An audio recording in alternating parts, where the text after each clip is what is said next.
looking at sorry Fundo, if I start throwing it around, I'm not sure where it's going, okay, I'm going to hurt myself quite bad. Right, so what becomes very important is my point of focus. If I want to hit you in the head, what happens is I accelerate right up to the point where I hit you and then I slow down. Okay? Okay?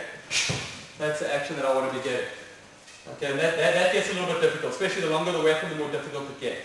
If I start using really long chains, instead of slowing it down, I redirect it as I strike through. Okay, and that's what you want to start getting into as I come through. Okay, difficult to do. Right, a lot of pain in the way of getting good at that. But what I want us to do now is work with the ropes.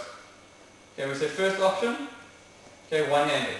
Okay, I need to have obviously the ability to strike my line direction. Okay, I also want to have the ability to strike straight forward. Dennis is brilliant. He's got a handkerchief which he's put razor blades onto. Jesus. Okay, and that's the concept. I mean, it looks like a normal handkerchief, but your eyes are gone before you know what's happening. It's just a flick. Okay, and that's the idea. It's just that. You've got the blade on the end of the razor blade. The blade on the end of the handkerchief. Okay, a nice deep gash on your face or eye gone, something like that. Okay, we're ready for this sort of thing. Alright, next thing we look at is using two hands. Okay, different options depending on the length you like. Okay, and that's something that's quite personal. But I feel the length you like should at least be your own shoulder width. At least. Because I need to be able to strike with it. I still need to be able to hit elbow, knee, whatever. What I'm primarily looking at here is tie-ups and wraparounds. I'm looking at wrapping around your head, tying up your hands, okay, or using it to pull your body down. Okay, a lot of people get trapped. They think, okay, this is my weapon, that's a piece of string. If it's in your way, just let it go. Okay, if I get in there and it's all tied up, and now we're fine, just let it go and carry on with your unarmed stuff. Okay, you don't have to get tied into any weapon. Alright, so all I want us to do now is, we're just going to grab a piece of string. Okay, really simple. Work strong hand first. Okay, to start off with, once you just put it nice and rigid, you can actually wrap your strong hand once to give it a bit more support. Okay, and we're going to work out different striking directions. Okay, just a nice striking direction. Okay, so I'm going to work diagonal down and come back. Okay, other diagonal. Okay, cross, back, okay, up. Okay, and once you feel a little better, we can start trying combos. Okay? Okay, and put it together a little bit. Slowly first. Okay, you're not going to hurt yourself with these, I hope. But watch out for everybody around you. Okay, let's try that first and then we'll look at some of the tie-ups. I hope there's a head.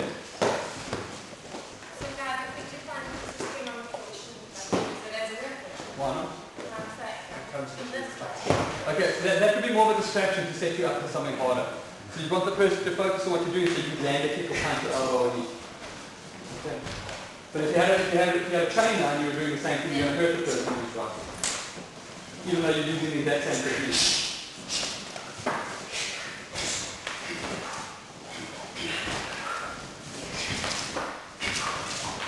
Okay, fine. Alright. This is just something you guys can practice on your own. If you know. Sorry, Frunda. The correct carry grip actually is to have it rolled up in your hand and sitting like this. Okay, so I can still strike quite nicely with the 2 points, but what I've got now is if somebody was looking, they can't really see that I can lengthen it. Okay, so what I can do then is be able to lengthen it without the person noticing too much out of either side of my hand. Okay, which becomes quite nice for me. I've also, if we start looking just at this as a chain, I start getting good strikes in using the middle of the chain. Okay, and I get a lot of defenses coming. Same as my normal deflection would have been here. I've now got a whole string that I can use as protection for me. Okay, we'll play with that another time. But let's just look at the 2 loops. First one I'll look at. Alright, we're going to look at loop over or loop forward. Okay, that's really the 2 main variations we look at. Loop over, okay, it's exactly what it says. From here, hands are in, I loop over. What's most important about these is the push-pull. One hand pulls, one hand pushes. One hand pulls, one hand pushes. Okay, I'm going to go to what? But I've looped, one hand pulls, one hand pushes. Pull or push. Okay, or I can just start going straight into my other strikes. Knees, elbows, head.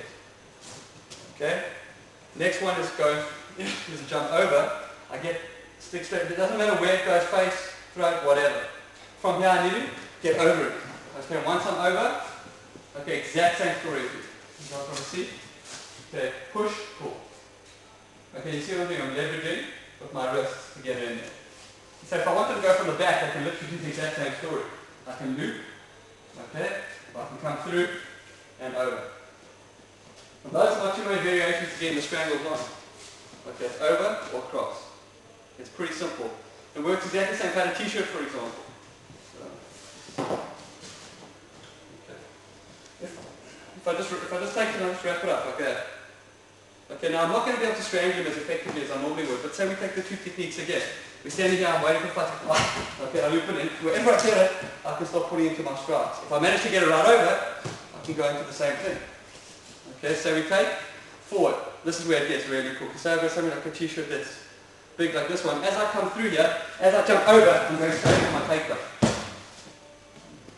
Okay, which is easy to do with this sort of thing. Okay, so again, if we took exactly what we did before, got my different types of strides. Okay, and then I got my loop. Okay, I can't do it with the hand, we're just going to concentrate on the head now. Okay, so it's one, okay, and if he's really big, really tall guy, you just stand on his leg as you go over. Okay, so as I go over, there. Okay, it's called ninja step ladder. Alright? Next one is this, loop.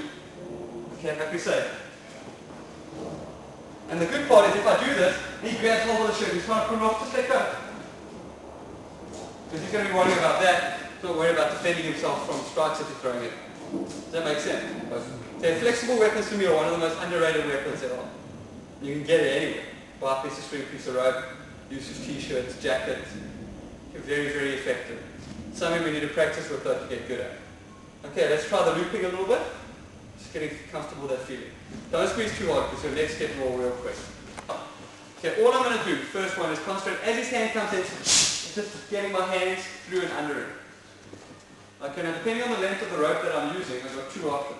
If it was long, okay, and I've come through, I can try and loop and go into strangulation. Okay, we'll take my other hand, usually his hand's going to keep going through and in, we'll take that hand through, and I can land up around there. Okay, it's not usually that long though. So what I'm going to concentrate on doing most of the time, as I come through, see what I've done? Pop it out like that. Okay, all I'm going to do from here is loop. See, I throw my hands over, and I loop his arm. Okay? It's real easy to take him down from there. Okay, I'm going to say, if things go wrong, I just let go of the string. So that's the problem. So nice and slowly come back. 1, 2. Okay? See what I've done? Okay, if I get it nice and wide, it's really painful on it. Okay, if I'm using a chain or nunchuck, okay, it really, really hurts. So, again, same thing other side, we throw the hook, pop it under, and through. Okay. And if I came in and I felt he was strong and he starts resisting and pulling back, I just change direction. I've got my loop in, I don't have to worry. Okay, next thing we can play with a little bit is you start throwing uppercuts. Okay, side step, okay, get the rope in from here. Okay, exact same story. Tie it in, okay, you can have a look on his face already what's happening. I can go straight to joint locking if I wanted. Okay, or I just steer him. Okay, shovel hook, same story. There. Okay, loop it. Okay. Just leverage him and take him down. Really, really easy to do. Okay, you want to try and avoid doing this sort of thing. And now try to catch the other side. You'll never be able to do that. Alright, so if that happens, carry on fighting as you normally would. If you want to keep holding, fine. If you want to let go, that's fine. Just play the distancing. Okay, so the idea is you lead through a straight. There. Okay, so I'm doing almost a normal deflection, but I've just got the string between me. Now I can pick the looping how I want, whichever side. This is easy because I can pop my elbow through. Okay, but a lot of times I want to slide it up, okay, and then loop onto his bicep or onto one of his muscles. Okay, if you do, like I said, if you're using chain, you get really good results. Okay, you only have to try the loop take once or twice and it's real sore. Okay, let's play with that.